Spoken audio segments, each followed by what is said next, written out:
Hey, welcome to the Fuel the Fight podcast. I'm Lieutenant Colonel Nick Behringer. Going to have another podcast where we get a chance to talk about holistic health and fitness. I have a very special guest in Amos Mansfield, who is the H2F Performance Team Training Manager over at the Center of Initial Military Training there in Virginia. Amos, welcome to the show. How are you doing? Thank you, sir. Doing great. How are you? Doing wonderful. I'll go ahead and say we don't have a picture of Amos. We can't see his smiling faces.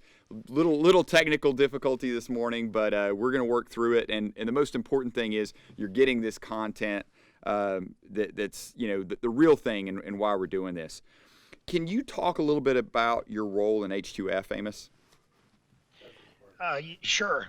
So I started back in September. I applied for the job last summer as the H2F program director for the Center for Initial Military Training. So what I do now is I've been on the ground since September. I lead what is called our HIT team, the H2F integration team. And that was a brainchild of General Hibbard and Colonel Bigelman coming back from a trip that they sketched out a plan on a plane of having a team at the strategic level at headquarters that mirrors the human performance teams that are out at the brigades. So they found me, which is a program director. We have athletic trainer, contract athletic trainer, contract CPS, cognitive performance specialist, a contract strength coach. We have a civilian PT, a civilian OT, a green suitor RD right now, just because of the transition period. And we have a chaplain, Major Ryan Wood. And we also have Alex Morrow, who's operations and planning. And then we had Lieutenant Colonel Fleischman, who was our planning and operations lead. And so what we did is we were designed to go out and do training for H2F. And then when I got on board in September, we kind of started looking at things and we developed a SWOT analysis, asked for SWATs for the resource brigades to learn more about them with the intent that we were going to go train them on H2F. And we thankfully changed our ways and said, look, we're going to go down and learn from them of how they're doing it, because many of them were on the pilot, and go out and try to capture best practices, lessons learned, and hopefully try to help this thing move forward. Nice. I do kind of want to, go back because you mentioned your background in college sports, and we talked a little bit about that. You were the athletic director there at Mercer University. What kind of made you want to make that jump from college sports to the Army? Because that's a big jump. That's quite the career change. Yes, sir. So I've been an athletic trainer. That was what I went to school at Alabama. Graduated many moons ago, and I'd been in collegiate athletics. I did my master's at Mercer University, where I graduate assistantship and MBA, and then I got into collegiate athletics. I've started two football programs as a head athletic trainer at Stillman College in Tuscaloosa, Alabama, historical black college, and then at Mercer University. But I was at Southern Miss. I was at the University of Memphis as a head athletic trainer, and then most recently, the last 9 years, I was the director of sports medicine, associate athletic director at Mercer. And just being candid with you, the demands and the hours that were being put on time, it really that was an influence because of just the workload. Now, I'm not afraid of work. I'll put in all the time I need to do to get the job done, because in athletics, it's mission. It's all mission. And I started looking around for potential opportunities and got interested in the soft community, applied for some jobs, and it just sounded something intriguing. And then I found out about this holistic health and fitness opportunity with the Army. And I've never served. Both of my grandfathers served in World War II. My dad was a reserve chaplain, when I was a kid in the late 70s, early 80s. And it was an opportunity for me to give back and serve my country and take the knowledge that I've gained in the athletics performance world and help the Army do better. So that's kind of in a nutshell why I chose that. No, that's awesome, and it's awesome. I love to hear this, especially as a green suitor. when we get talent like yours coming over from that collegiate, ranks, or even I know some colleagues, who did professional athletics and coming over to work with these, to work with these soldiers. So I hope, all these young soldiers listening appreciates, kind of what the Army's doing and what they're bringing to bear and the expertise, with outside folks like yourself, bringing all that wealth of knowledge and experience from the collegiate world to these tactical athletes. Now you mentioned about these HIT teams, and you're going around and you're talking to the H2F teams, the different units. So what have you found is what's been the biggest success, would you say, or win for holistic health and fitness so far? Your opinion on this. Well, quite honestly, it's really the people. The program directors obviously lead the human performance teams, but they are surrounded, depending on if you're a tier 1 or a tier 2 brigade. If you're a tier 1, you're going to have anywhere between 32 and 35 team members. And, a tier 2 is a little bit less, I think it's more like 25. And so it's just, we staggered that. And so the creativity of the human performance teams that are out there because of the challenges that they were presented and the innovation. They took FM 722 as a starting point. As you're well aware, the FM 722 is not designed for the human performance team, as in the strength coach or the physical therapist or the occupational therapist. That's the knowledge we have. The FM 722 is for the soldier.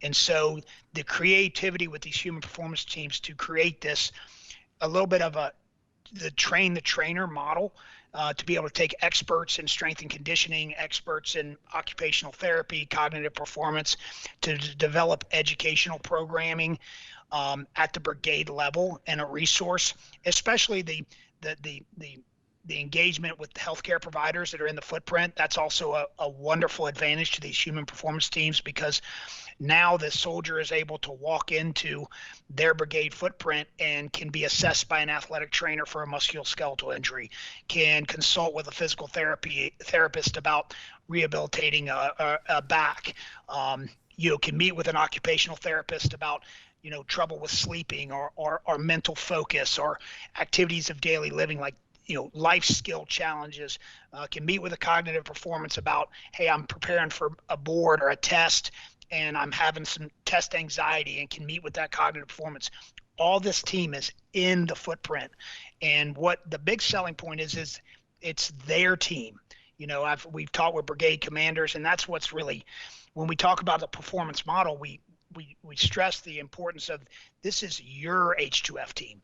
This is Mule Skinner H2F. This is, Red Devil H2F. This is Bulldog H2F. And so that ownership because this is a brigade commander's program. I mean, they own it. It's theirs. And so that, I think that's selling and really taking hold of it, because it's benefiting the soldiers at the closest level. No, that's great. And so, I love the ownership, and it's the brigade commander's program, and seeing that across. Now, we're going to talk about the win. The win is the people. What are the challenges, or what's some of the biggest challenge you've seen for these H2F units thus far, or what they're telling you their biggest challenge is? Well, some of the biggest challenges is a lot of it's just the messaging and understanding.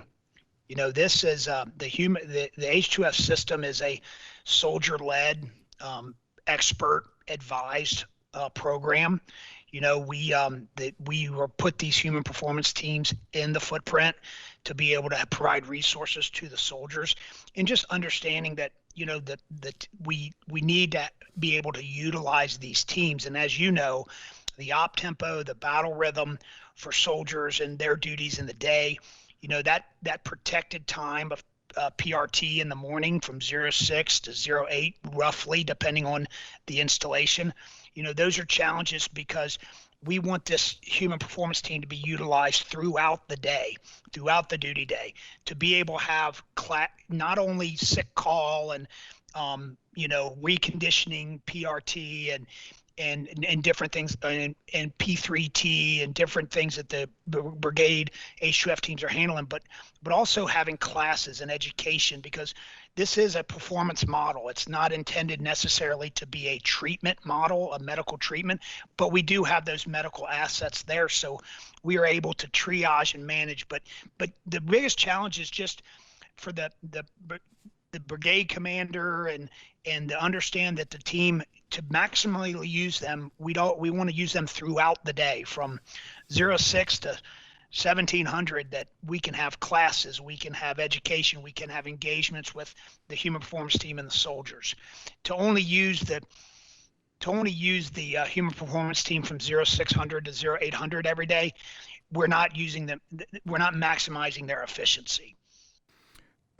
So we talked a little bit about the biggest successes and biggest wins. What are those teams that you see who are kind of the most successful teams, that you're rock stars of H2F? What are they doing more of, or what are the teams that aren't as successful doing less of? Like what's kind of differentiate your really high performance teams from maybe the not so high performance teams? Well, first of all, we really didn't want to get into a position of rack and stacking. Mm-hmm. And I think, and the one of the things that we've talked about with our trips is we preach standards versus standardization. Because whether you're an aviation brigade or an infantry brigade, or a tank brigade, you have different challenges, different demands, and different resources. And so we wanted to be in a position where we didn't want to compare it's hard really to compare apples to apples, but we do see a common rhythm or a tempo that the teams that are affecting well. Obviously, you've got great brigade ownership. The brigade commander understands the value of it. The human performance team as a whole, the teams they've done their capability briefing where everybody understands their role and how they integrate together. Because again, whether it's an ankle injury or a concussion or somebody that's having stress at home, these things can manifest in all different aspects of their life, whether it's sleep, whether it's nutrition, whether it's spiritual. To be able to just treat something as a physical malady is the wrong answer. We want to be able to deal with the soldier as a whole, that mind, body, and spirit, and so that the teams that capture that, you've seen some that are a little further along just because of the implementation, but that's kind of the number one. Obviously, it's commander buy-in. The commander's got to push that down to the battalion, company leaders, to understand that, hey, this team needs to be utilized. Get with the strength coaches, understand the value of their programming and knowledge to help shape your PRT planning to get better, to improve movement variability, different push-pull movements, and various things. And so that integrated with the team that's interwoven, that those teams that are doing that are seeing better results than the ones that maybe are having the challenges of not fully integrated. No, I love it. Yeah, busting down those silos, full integration. And then, one of the key points you hit on is it's the brigade commander's program. So if that brigade commander doesn't own it, it's not going to be successful. Yeah, I use the example when I talk to some of the brigade commanders. I kind of treat them as the head football coach, and I made the example that if you are the head football coach and you're going to inspect to make sure that your players are going to study hall, making sure they're going to meal checks, making sure they're going to class, making sure they're going to their strength and conditioning training. If they're not doing that, how good of a football team are you going to be? If Kirby Smart's worried about checking classes and guys breaking curfew, do you think they're going to be a national championship football team? And so I use that example, with a lot of folks, is because when they own it, they inspect it, they make sure it's being utilized, and the efficiency is maximized. No, I love it, and I especially love the example of Kirby Smart, go Dogs. So I appreciate you using that example. That's a tip of my hat to you and Colonel Bigelman. I know he's a Georgia Bulldog. I can tuck my tail between my legs as an Alabama grad, so I understand when I give due respect. So go Dogs. Go Dogs. I wouldn't say tuck your tail because, I mean, you guys are still the SEC champions. So, you know.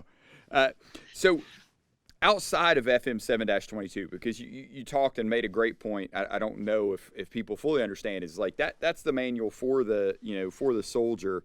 But what are some of the better or best resources you found for H2F information out there for folks to use, outside of 7-22? What would you recommend?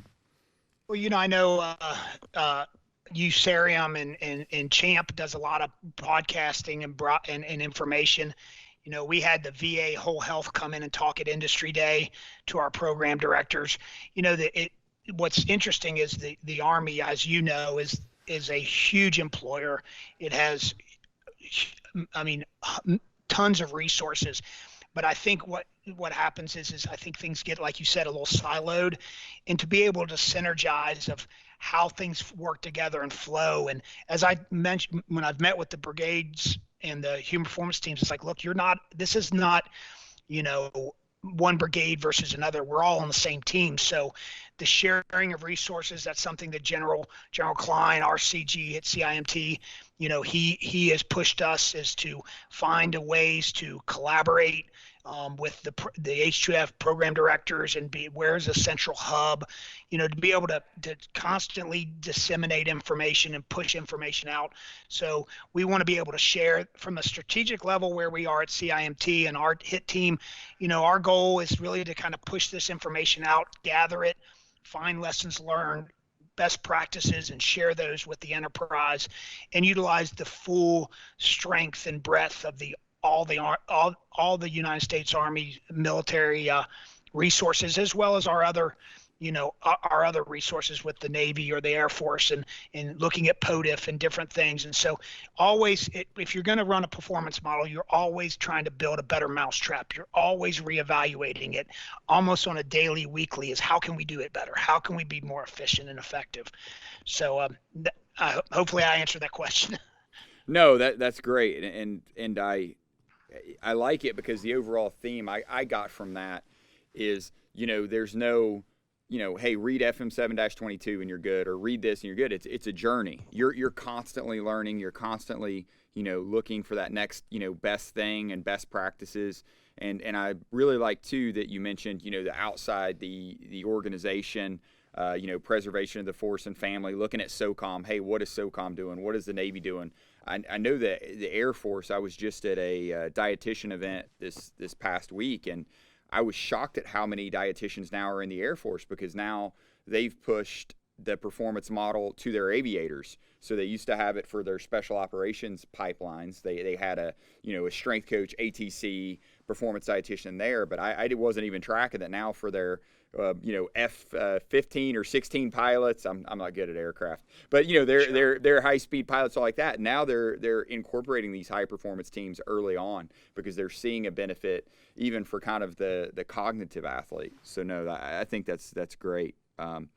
Now, drawing on your previous experience in collegiate athletics, are there any kind of book recommendations, course recommendations, certifications, anything, taking from that world that you would recommend for, soldiers or NCOs leading H2F, or people who just want to get smart on human performance? Anything out there you could recommend for folks?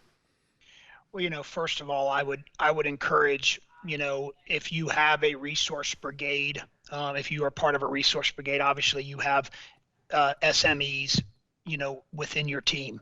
So you have strength coaches, you have athletic trainers, physical therapists that if you are in a H2F resource brigade, they're right at your fingertips for knowledge and information. And going back to a previous question you asked about, what were some of the strengths, is when I go back to the creativity and innovation, these brigades, human performance teams that we've met, they've developed, extender courses, H2F facilitator courses, that they're providing educational materials to NCOs, and having classes to educate. Obviously the TSAC is a foundational, educational program for someone who's interested in looking at that's designed for the military. I think again, you follow the NSCA, you look into athletic training. I mean, look into the domains that we have put in place, because the team that was put there is not by accident. You obviously have your spiritual resource with your chaplain and your unit ministry team. You have occupational therapy, that they have a well-rounded experience and knowledge to be able to help. Physical therapists, obviously, their background in rehabilitation, nutrition, RD. I mean, just to be able to have those courses. So we hope as we go by that we're continuing. Part of our other mission is PME. We creating a H2F professional military education all the way down to the BCT level and through the sustainment, the life cycle phase of the soldier. So, stand by, we're developing and working on it, but, hopefully as we go from BCT level, when that 18-year-old shows up at Fort Benning, to the time that soldier goes to, Sergeant Major Academy, or, goes to Captain's Career Course, there'll be stepwise knowledge, and as we grow, there'll be basic foundational education going to intermediate, more advanced, and we won't limit it just to FM 722. It's a starting point. No, I love that. So kind of more information, coming along. You heard it here first. Some life cycle information coming out there for soldiers to kind of look at. FM 7-22 is just kind of that cornerstone and going to grow from there. Something I like to ask is where can folks reach you if they have questions, or is there, kind of H2F wise? I know obviously there are local resources, but if folks want to learn more about what's going on at CIMT and what you all are doing, what's kind of some of the best places to look at? Obviously emails are, as emails are, I think we spend most of our days emailing these days. We are moving forward. We're working with, Colonel Reddy, our PAO, at CIMT, to develop, more of a social platform, media platform. We have an MS Teams page for our current and future program directors that will be able to provide that information. I think they're in developing of, a website, a local, where we can help disseminate information. But, obviously I'm available by email, and then obviously by phone. I can give you that information, and you put it on, if you do liner notes or show notes or anything there on how we can be reached. Yeah, I'll definitely put that in the show notes. I can get that from you. Amos, I could talk to you all day, but I want to be respectful of your time. I really appreciate you sharing this information. Do you have any closing thoughts for the audience? I think at the end of the day, I think we all need to have just some patience. As I forget, I'm not sure exactly who said it. It might have been Lieutenant Colonel Durbin, who was our physical lead when I first got there. That we are attempting the largest human optimization effort ever in the history of mankind. Wow. Not only that, but we are in the process of challenging the status quo and changing the culture. And I think at the end of the day, we and I'm stealing this. They say professionals borrow, or amateurs borrow, professionals steal. I forget exactly who said this, but we're humans first, movers second, specialists third. And you can train folks to be different, but we got to remember that they're humans, and they have wants, needs, and desires. So we want this thing pushed forward. I think we got a great game plan. It's a challenge. It's a huge effort over 10 years, but hopefully we can be able to synergize a lot of folks and just be patient with the process. No, I love it. Thank you so much for that, Amos. And I love the fact that you quote Lieutenant Colonel Jose Durbin. I love Jose. Great guy, physical therapist, great thinker, great human. So thanks again for coming on the Fuel the Fight podcast. I hope everybody enjoyed this episode. A lot of great information. I know I have a sheet worth of notes from some of the stuff you said there. And I'm sure, we'll probably be reaching out again because they'll probably be follow-on podcasts as this thing grows. But Amos, thanks again for taking your time this morning and coming on and sharing all of your knowledge with the listeners. Thank you. I'm happy to do it. Any chance we got to get to spread the good news of the H2F system, I will take that opportunity. So thank you for inviting me. All right. Hey, thanks for being on here. And thanks everyone for listening.